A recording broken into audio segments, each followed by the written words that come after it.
पूरे सोलन के डेढ़ घराट के समीप पहाड़ से गिरा मलबा, मलबे का वीडियो हुआ वायरल। आधे घंटे तक राष्ट्रीय उच्च मार्ग रहा बाधित। किसी भी तरह की जान माल के नुकसान की कोई सूचना नहीं है।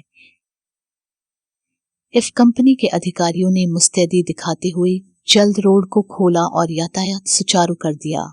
फिलहाल इरफ कंपनी द्वारा घटनास्थल पर पैनी नजर रखी जा रही है। आपको बता दें कि सड़क को चौड़ा करने के लिए इरफ कंपनी द्वारा खुदाई की जा रही है, जिसके चलते ऐसी घटनाएं इस स्थान पर अक्सर देखने को मिल रही है।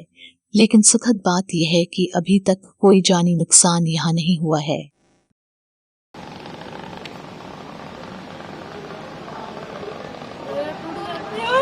पूरे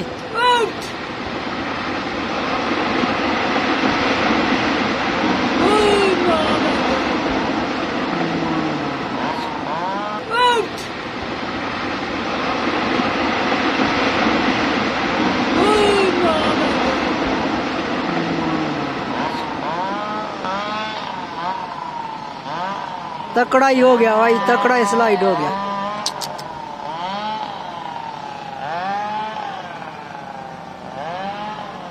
सारा अब तो पीछे तक जाना।